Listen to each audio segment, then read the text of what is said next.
Maintenant, j'aimerais bien m'adresser à vous. Je voudrais commencer par m'adresser à vous tous qui êtes donc confinés, en commençant par les personnes qui se sentent vraiment seules et qui souffrent de la solitude.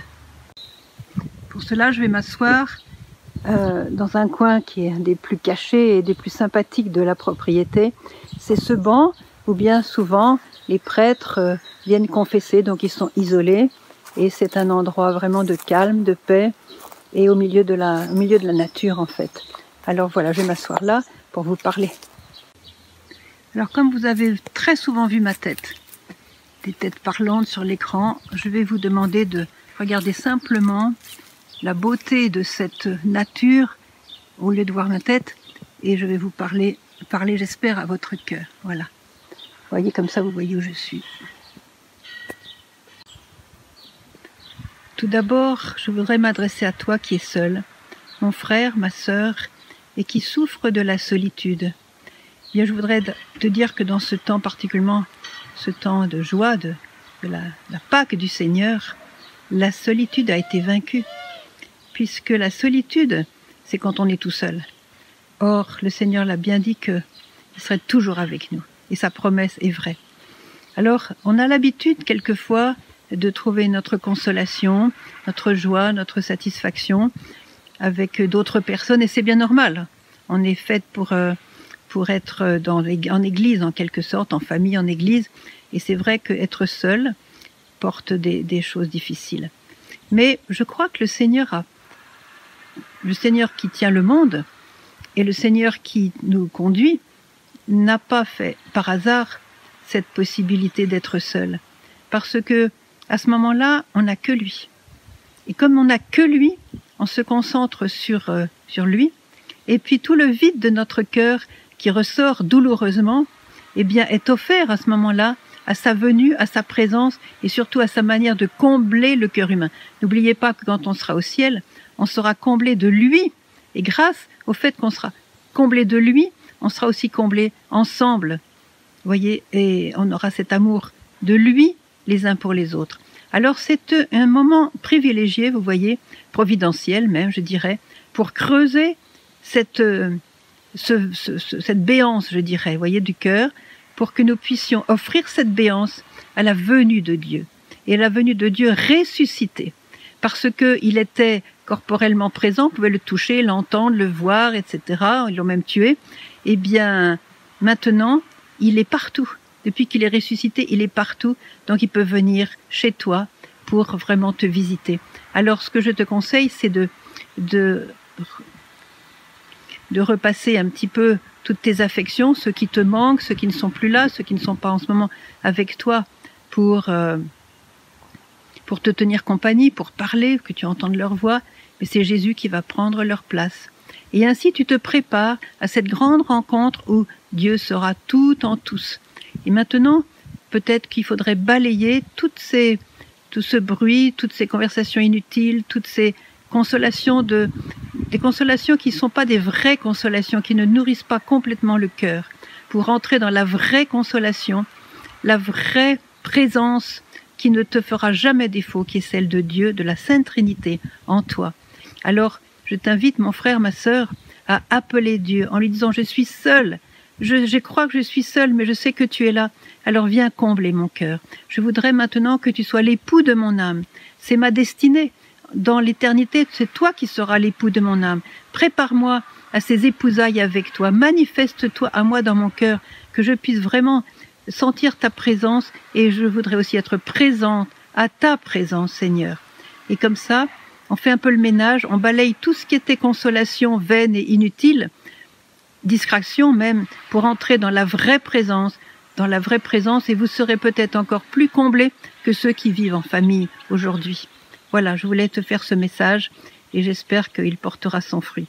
Je voudrais aussi maintenant parler à ceux qui ont des familles et qui sont en famille, reclus, depuis pas mal de semaines maintenant, ensemble avec les mêmes personnes en famille.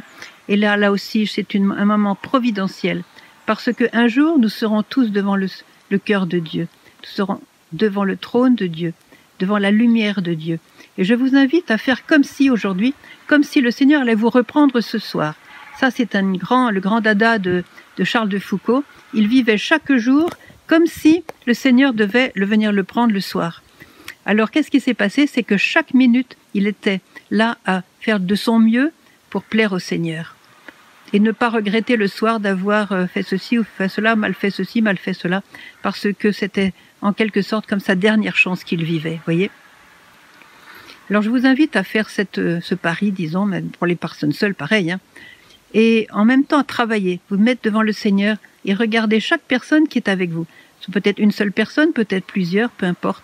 Vous allez reprendre le passif en quelque sorte que vous avez avec chaque personne et voir ce qui n'a pas été, afin de ne pas garder une seule racine amère dans votre cœur. On va faire le grand ménage, on va vraiment défricher le champ où il y a des mauvaises racines, comme on a au printemps, voyez, on défriche pour planter des meilleures choses, voyez, et donc on va retirer toutes les racines amères, tous les rancœurs, toutes les amertumes, tous les mauvais souvenirs, toutes les rages peut-être qui nous restent devant telle ou telle attitude de quelqu'un, etc. On va vraiment demander au Seigneur de retirer tous ces immondices peut-être qui empêchent notre cœur de s'envoler dans la joie vers lui. Et il va nous permettre de restaurer nos relations fraternelles. Ça, c'est absolument important parce que qui sait si vous aurez d'autres occasions. D'abord, qui sait combien de temps ces personnes vont pouvoir être avec vous, on ne sait pas. Hein, le monde aujourd'hui est tellement menacé qu'on ne sait pas combien de temps encore ça va durer. Et en tout cas, on va restaurer ces relations par des demandes de pardon, mais des demandes de pardon pas formelles, mais vraiment avec le cœur. Et peut-être qu'il faudra un jour ou deux avant de faire une demande de pardon, mais vous allez y arriver. Avec la grâce de Dieu, c'est un temps privilégié pour rentrer dans la miséricorde. Et cette miséricorde coule à flot, parce que comme jamais encore auparavant, Satan attaque le monde aujourd'hui et veut détruire nos cœurs, notre paix, nos âmes. Et donc, comme jamais encore auparavant, Dieu nous donne sa miséricorde. C'est étonnant comme on voit des personnes se convertir avec des moments de miséricorde extraordinaires, avec des vies pas possibles avant, et la restauration que fait Jésus. Alors, restaurez vos relations humaines, prenez le temps avec chaque personne de vous prendre en tête à tête pour pouvoir revoir un petit peu, mais dans la miséricorde, dans la douceur de Jésus, dans son humilité aussi. Et ne profitez pas de ce moment ensemble pour balancer tout le mal qu'il vous a fait. Hein? Non, ça c'est pas un temps d'accusation ou de mauvais souvenirs, c'est un temps où on va vraiment demander au Seigneur de passer l'éponge.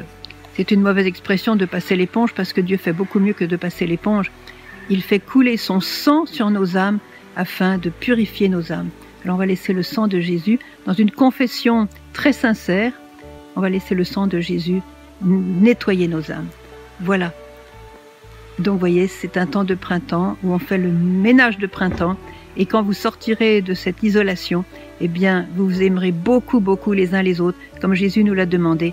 Aimez-vous les uns les autres comme je vous ai aimé.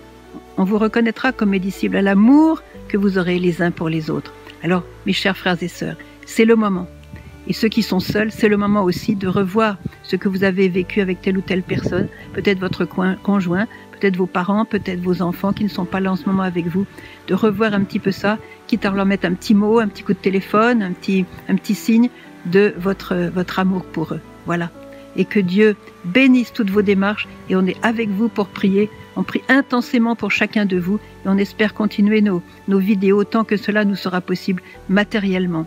Je vous embrasse tous de tout mon cœur et à bientôt à nous revoir à Medjugorje, si Dieu le veut.